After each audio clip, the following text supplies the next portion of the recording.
Hello everyone and welcome to today's video. My name is Vasi and I would like to share with you my story with cervical insufficiency and also called incompetent cervix and how I got here. As right now I am in a hospital, as you can see. It doesn't really look like a home, but I would like to share my story because I believe there isn't much evidence or information out there given to women during pregnancy and before pregnancy about this condition, and also what the procedures are, and especially for a woman like me that we already had like a LEEP procedure done, which is a shortening of the cervix. We don't really have enough information of like, okay, you have your cervix cut, shortened, and then this is what you can expect in the future if you are going to decide to be pregnant. And I really hope that this story, my story and my journey and what I went through, I really hope that it's gonna bring forward some red flags for women that they can then pay attention to, and they will know what to ask the doctors and how to prepare themselves and to get more information from the medical system, because I feel that the medical system is really failing us a lot. I mean a lot. And for now, I am going to discuss only about my journey, and for future videos I will also be making or sharing what sort of diet I follow, what is my routine like, what other vitamins I take, which I found out that they might be helpful. It's not like 100%, but they give some percentage there. And to me, even 0.01%, it's a good percentage that it's gonna help to keep the cervix stronger and to keep my baby here for longer. As of for now, I am 26 weeks and 3 days pregnant, and I have been on bed rest since week 20. Well, a little bit over week 20 and 2 days, and I've been in the hospital for almost 3 weeks now. But I'm gonna start with the beginning. So I made some notes because there is a lot of information and I want to follow the dates properly. And also I have to mention that it is not a medical video, so I don't want to... The advice that I'm giving, or I will not call it advice, the experience that I give it is just purely my own experience, and I can't really tell, people what to do, what not to do, but these are things that have worked for me. But let's start with my first procedures. Well, actually, let's start first with my first pregnancy loss, which it was in 2019 at 4.5 months. And unfortunately, I had to make a medical abortion because the baby had many abnormalities, and the doctors gave the baby 0.1% percentage chance of survival to even make it to full term. And also the nuchal part, I think it's called nuchal. I'm sorry for my pronunciation. English is not my first language. But yeah, the nuchal part was measuring quite a lot. And yeah, they gave me a decision that I had to make in that same day. It was very traumatizing experience. I have went over it now, but thinking of it now and the way that everything was handled was very, very traumatizing. And also after when I have delivered my still baby at that time, he was a boy. After further medical checks, the baby also had Turner syndrome, and apparently Turner syndrome is quite rare in in boys, and there is no chance of survival for boys. And I obviously, now thinking back, I could see that there were so many abnormalities, and it will have been very hard for the baby if he will have survived, like very hard life. So thinking now, it was a very hard decision, and it had to be done, unfortunately. I don't wish for anyone to have to make such a hard decision. But later on, after the delivery of the baby, I had to go for checks to make sure that everything was cleared. I think it was after 2 weeks or something like this, and that's when they discovered that I had precancer cells, and they were on the cervix. And that's when I was scheduled in 2019, end of year. I was scheduled for my first LEEP procedure, where first a biopsy was taken, and it was confirmed it was stage 2 of precancer cells, and 1 centimeter was cut at that time from the cervix, and then the test was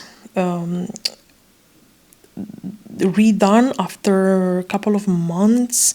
I don't remember exactly which month of 2020, but the procedure was again repeated because the cells were still there, and another 0.5 centimeters were cut from the cervix. So by 2020, I already had 1.5 centimeters reduced from my cervix. I was not being given any information of like what to prepare, what to do, what not to do, how to heal, or if I will have a pregnancy in the future, what complication I should expect. So I didn't know all that. I just went back home. Actually, no, they told me to not have intercourse for I think it was 6 weeks, something like this, about 2 months, and that's it. And then on July 2025 of this year, I find out that I was pregnant, and obviously I did want it to have the baby because I tried before to get pregnant. I wanted to be a single mother, and I tried before through insemination with a sperm donor, but it didn't work, and then I just gave it up, and then this summer I got pregnant. I will probably make a separate video of how that happened. I don't want to go too much into details now, but when I found out, I was extremely happy because I also had problems with my menstruation, and I was placed on birth control pills to manage these regulations I had in my menstrual cycle. And when I found out, I was over the moon. I was like, finally, because right now I'm 35 years old, and my, I don't want to say that my clock is ticking, but there was some pressure on me that I was like, okay, I need to, it's time, it's now or never. And when I find out I was pregnant, then I went to my first ultrasound at 10 weeks, and that's when we first hear the baby's heartbeat, or was it 14 weeks? I don't quite remember exactly at which week, but around there is we got the first ultrasound, listen the baby heart, and at that point I did ask, I asked if should I be concerned given my past surgery with the LEEP procedure and my cervix being short, and given the fact that I also had a pregnancy loss or a medical abortion halfway through the pregnancy. And she said, no, nothing to worry about, just continue with your life as usual. And I told her, but I am a fitness instructor, I play sports, I do this and that. is there something that I should modify, reduce? And she said, no, you just listen to your body, and whenever you feel, you just, stop and reduce. I was like, okay. I just listened to the medical stuff. And then at my next scan was at week 20.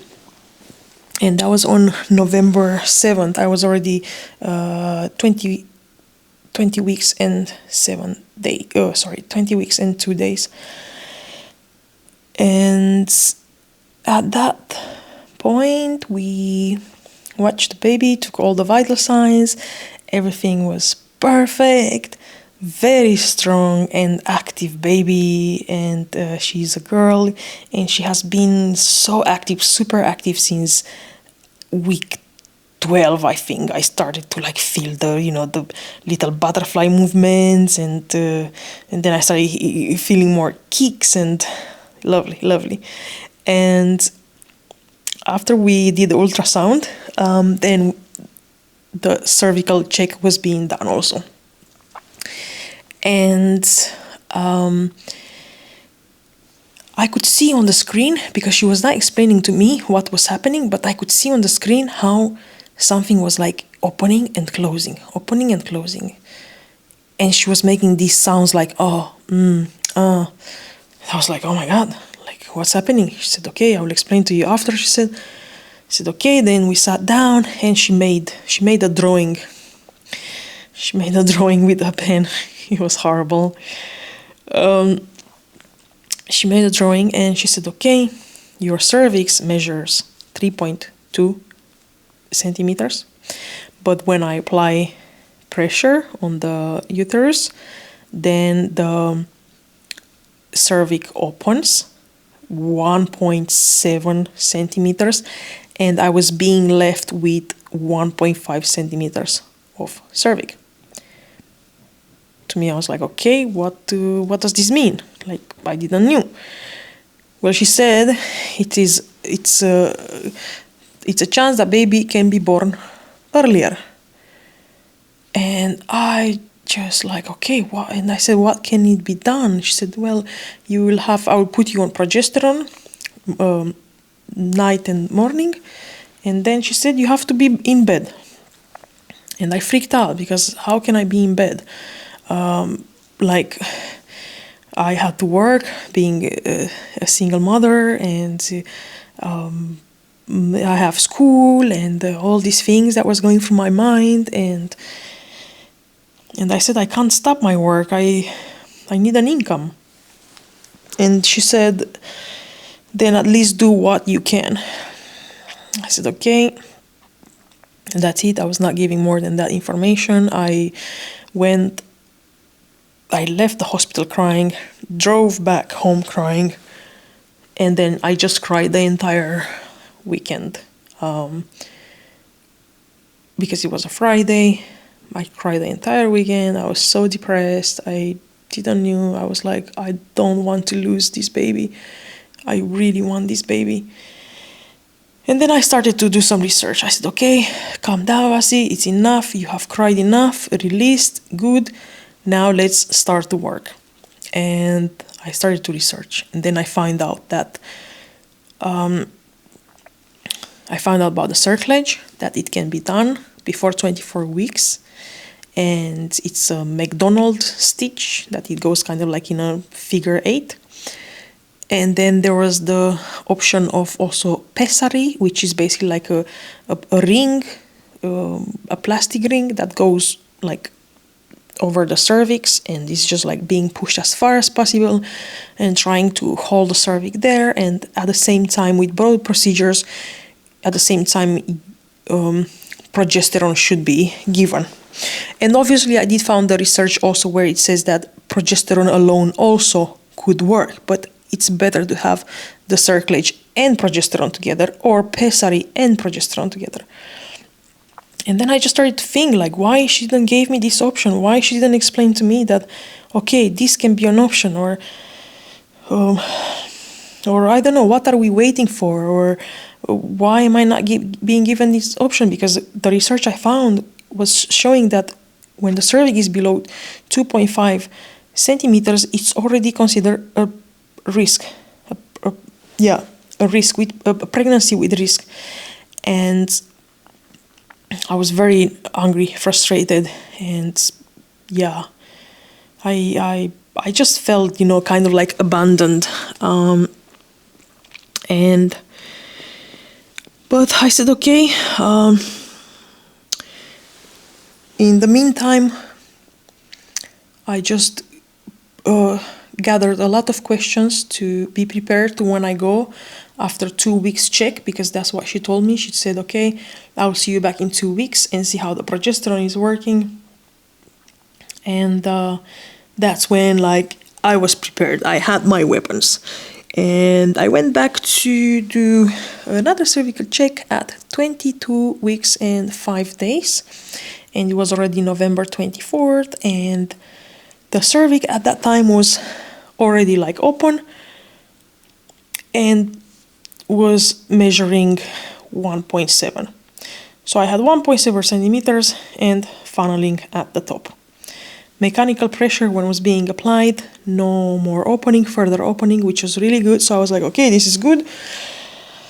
And I was happy. And I said, okay, this is good news. And she said, no, not really. Because still, right now, the cervix is being open from the inside, where the baby is. And I said, okay. And then I put my questions, why I'm not being given the option for cervical stitch. And she said, well, we have to wait for the cervix to go below 1.5 centimeters. I said, yeah, but it doesn't make sense. This stitch should be done before 24 weeks, and I am already 22.5 weeks. And I said, when are you going to see me next? And she said, I will see you back in 1 week. I was like, but... And then I asked, okay, how about the pessary? Why is that, at least that, not being given? And she said they don't believe in a pessary. And she also said that this type of surgeries of putting a stitch on the cervix, it's not done in the city where I was. And it's done in another city, which is 2 hours away, which is Turku University Hospital, because I live in Finland. And I was okay. What can I do? At that time, I was already on bed rest and everything. So from the first appointment at 20 weeks, I already stopped everything. I could not put at risk nothing. So I went bed rest with modified very little walking and being on a wheelchair. And what happened? Let me quickly check my notes, because there is so much information. So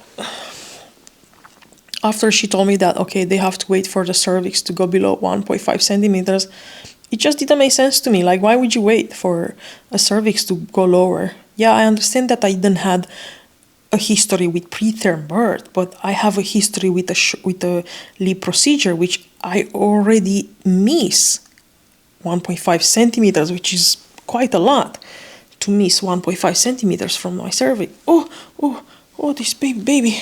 Hello, mama. What a kick. Right in my... What is this? Something here. What was I saying? What a kick.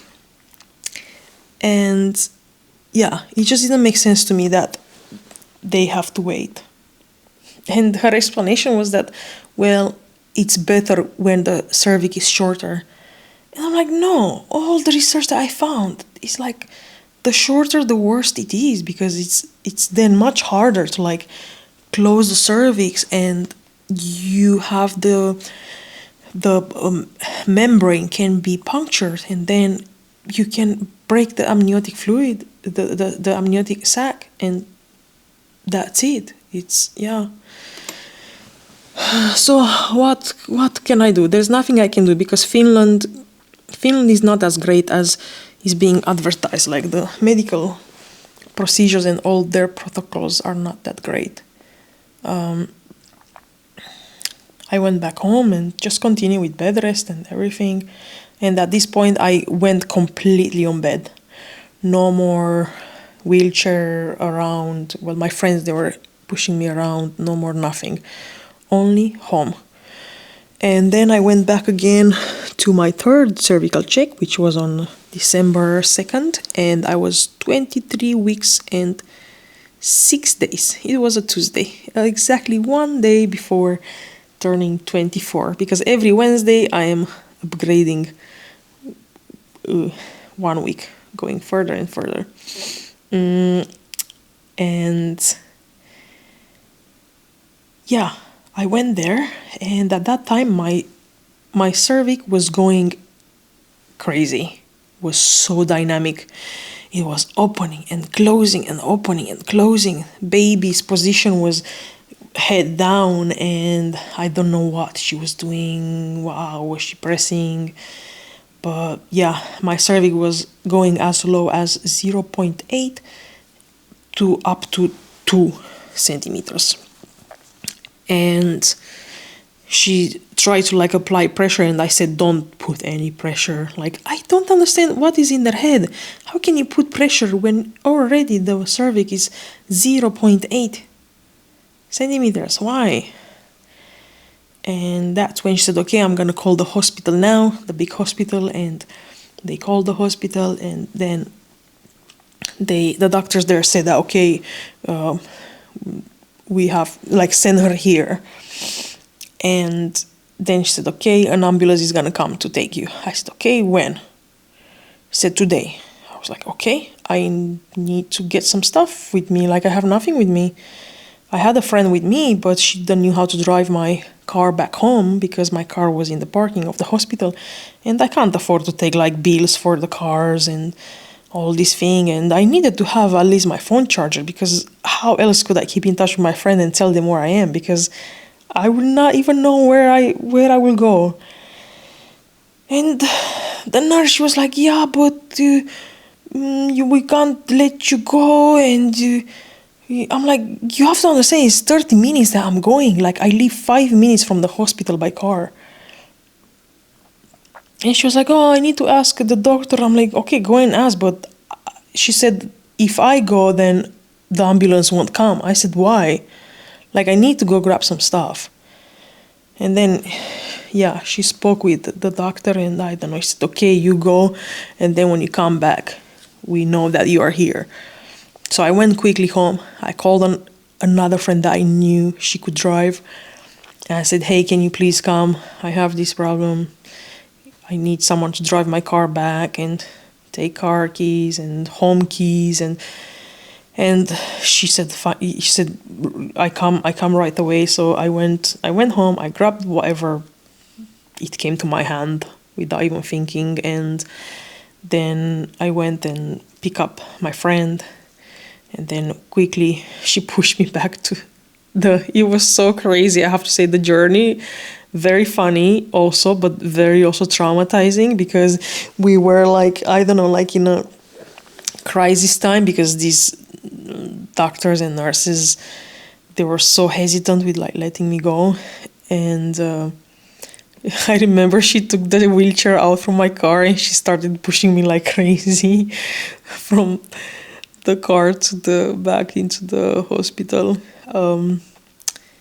And then we even had to wait another, I don't know, 45 minutes for the ambulance to come. So I'm like, why would you, you know, of course they knew what time the ambulance comes. So why would you not just say like, hey, okay, you have time until here. The ambulance will come to pick you up at 2:15. Time was like just before 1 o'clock. You have time 1 hour. Easy. But yeah, they just, yeah. Anyway, and then, yeah, the ambulance took me. I arrived here, and when I arrived at the Turku hospital, they put me on, they gave me cortisol. Yes, they gave me cortisol injection for the baby lungs to develop. Then the next day, I was done a cervical check here at the hospital. And the cervix was measuring back 1.7, no more funneling, no more opening. I'm like, why is this change? Like, why yesterday was so dynamic and today is like, And she said, well, you have a dynamic cervix. I said, yeah, I noticed that, but like, why? They couldn't really say why. It's just that's how it is in some women. I said, okay. Then they gave me a second cortisol shot on the following day, and then I asked, am I going to be given a cervical stitch? And they said, no, it's too late now and it's risky. So I was 24 weeks on Wednesday, and I'm like, it doesn't make sense. Why did you guys wait so long until I was already at the point that a cervical stitch cannot be given anymore? Like, why? They couldn't say anything. It's like, yeah, so really frustrating. So now I just have to, they said, okay, you just have to be here. We're going to continue monitoring you and being on bed rest and minimal, just to the toilet and shower, nothing more. And be lay down, no upright sitting, no walking and standing. And yeah, I've already been now 18 days, so I'll be making on Tuesday 3 weeks. And in the meantime, more cervical check was done just last Monday on, which day was it? I think last Monday, so today is 20, Saturday, I think maybe like 12. Somewhere around there. But anyway, my cervix still measures 1.7 centimeters, so I'm really, really happy that it stays that way. And I was then being placed on InnoHep injections, which is basically blood thinners, so to prevent thrombosis and blood clotting, because I'm in bed and I don't really move a lot. I do some exercise in bed while lying on the side, which I did a video, my first video on this channel. It is that exercise, horizontal exercise, I call it, that I'm doing. Very, very gentle, nothing too stressful for the uterus or anything to contract. So, what else? Yeah, at some point my cervix was like quite hard when pressed, and they said, you don't have contraction? I said, no, I don't have contraction. It's like, okay, your cervix is really hard. I'm like, this is how it has been from the beginning, my uterus. It's quite hard. And I said, this is how it has been for me since the beginning, but I don't have any contractions or any of this. But they decided to put me on nifedipine, which is basically a medicine that slows down contraction or minimize them. And I was first given on the first day a quick dose, or I don't know how to call it, like every 20 minutes I was given a tablet for so every 20 minutes I was given a tablet, 4 tablets, up to 4 tablets, and each tablet was 10 milligrams. That was first day, and then the second day the same, and I was being placed on monitoring the uterine contractions, the baby heart, and all this for like, I don't know, 2-3 hours. And it was crazy to me because I had no contractions. So why this procedure? I don't know.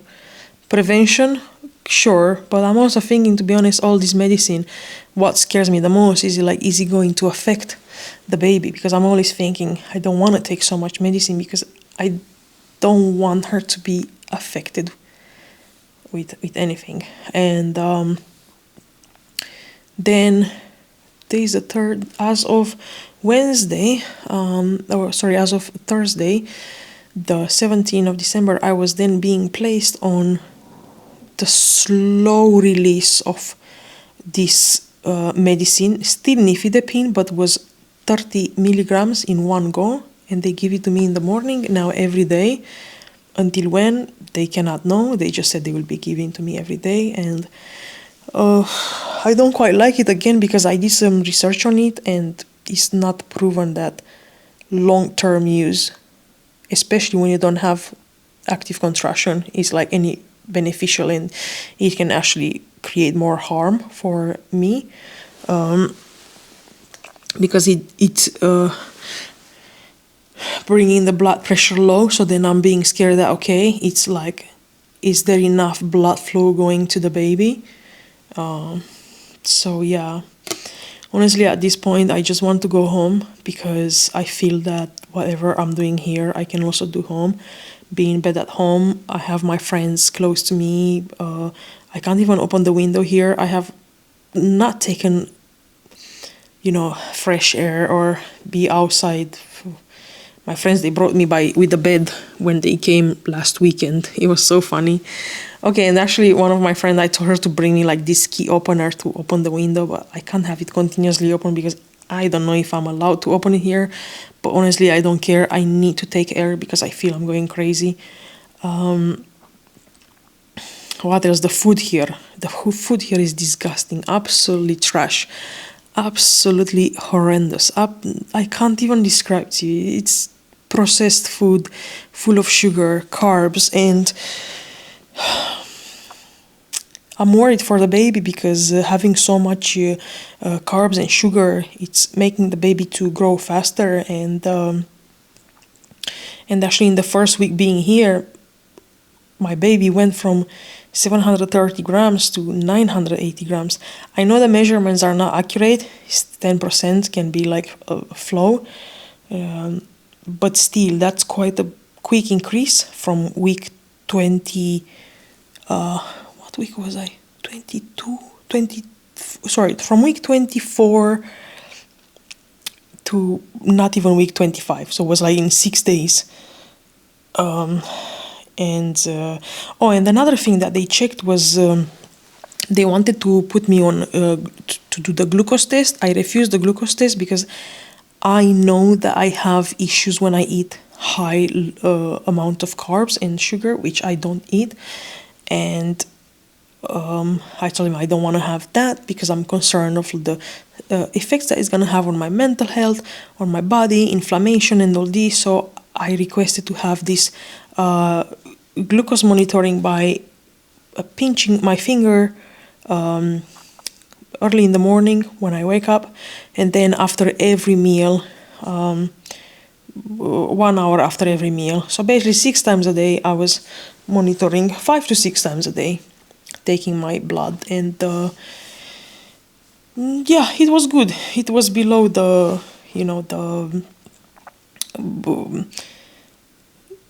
below the range where they consider that, okay, it can be the values can show that it is gestational diabetes. My brain is not braining. English is also not my first language, so apologies if maybe sometimes you won't fully understand me. But what can I do? I speak so many languages that even myself I can't understand myself many times. But so I took my blood glucose level for 5 days, I think. Everything was fine. I also asked them to change my diet here. I told them I can't eat this trash. I need to have eggs every day, like 2 eggs. I want 2 boiled eggs, 1 for lunch, 1 for dinner. Take the bread out. I want a diabetic diet. So yeah, it has been changed, not to the level that I will eat at home, a lot of protein and so on, but it is much, much better. And I'm also much more stable because I could see how it was affecting me mentally, the diet here. Like I was really frustrated and angry, and my emotions, and sometimes I will just cry for no reason. And I know this is what happens to me when I eat a lot of carbs and sugar. Is really affecting. It's like my brain is being inflamed. And yeah, I think that's it for now. If you have any questions, please do not hesitate to ask. Like, I'm more than happy to share the information and what helped me and so on. And